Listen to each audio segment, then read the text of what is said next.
holdings in banks, saying the margin of safety in their shares is shrinking. So what does he make of the banks repaying their TARP funds? He's Whitney Tilson, founder and managing partner of hedge fund T2 Partners, who correctly predicted the financial crisis, among other things in housing, Whitney, which of course we'll talk about a bit later. But first of all, just listening to what Doug was just saying about repaying TARP funds. I mean, essentially, if they are able to, if these banks are able to, should they be allowed to pay these funds? Right. I would say no in general. Every bank's a little bit different, but the gentleman, Doug, who was speaking a moment ago, I think correctly pointed out the banks aren't out of the woods.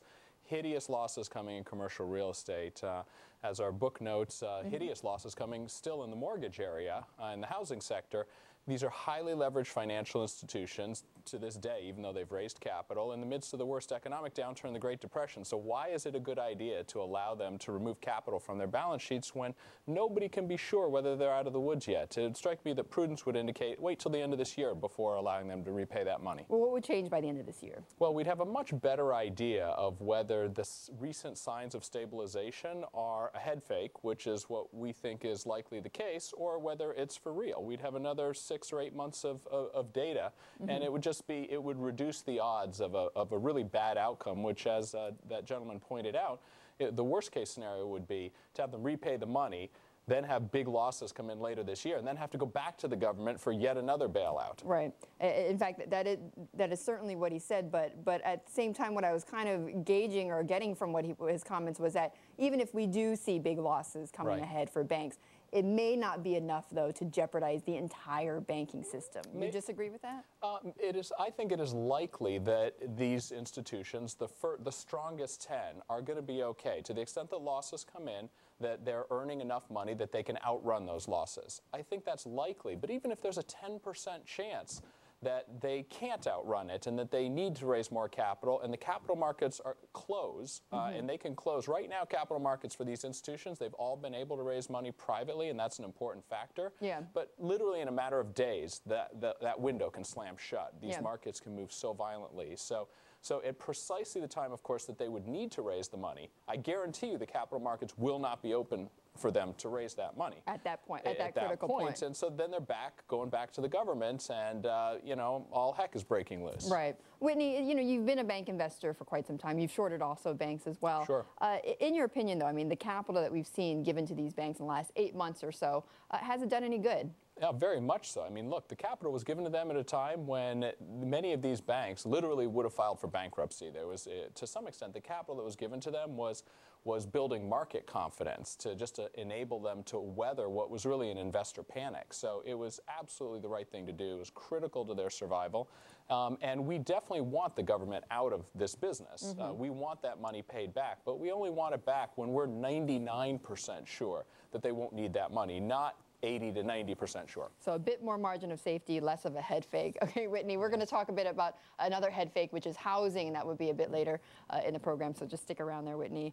Also, I want to take a look right now, though, at how equities are doing in reaction to all of this news. Stock futures, they're right now pointing to a higher open, so a bit of a reversal from what we saw earlier this morning, and also from the mixed session on Wall Street yesterday. And I remember going to today's trading, the S&P has rebounded 39% from its March 9th low. Treasuries, they're all... Lydia, thanks so much. Lydia with you at the New York Stock Exchange. We'll be back with her for more on the markets. And we are back with Whitney Tilson, founder and managing partner of T2 Partners. And we're now focusing on housing. And the reason is that, Whitney, in your reports, you have warned that, in fact, we're about a year away from seeing a bottom in the housing recovery. And in fact, the people talking right now about a recovery or stabilization, you say it's the mother of all head fakes. What do you mean by that? Yeah, basically, I think people are being fooled by some indications that are leading people to believe we may be at a bottom in housing prices. First and foremost, seasonally, the spring, April, May, June is strong for home prices.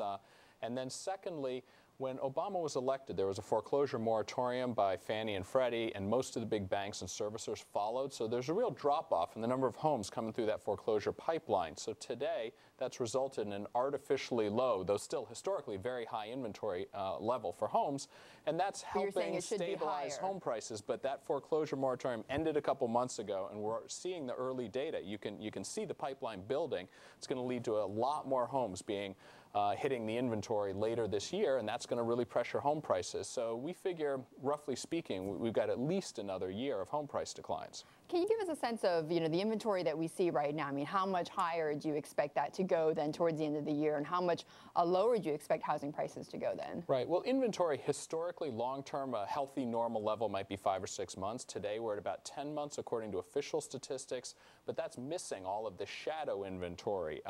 Banks that have already foreclosed on homes but haven't yet listed them, but also that foreclosure pipeline, the homes that aren't yet foreclosed on, but they've issued the notice of default. The foreclosure is coming, that's certain.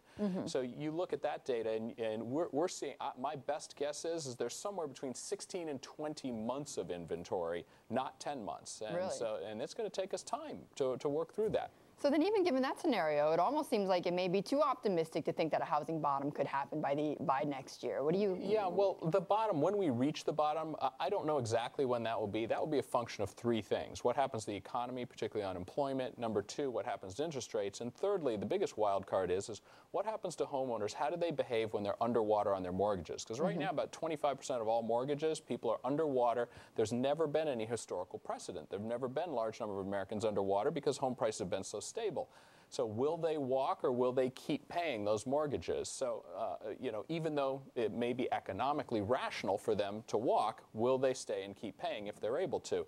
So that makes it very difficult to predict when we will bottom. But I'm much more certain that when we do bottom, there isn't going to be any quick rebound.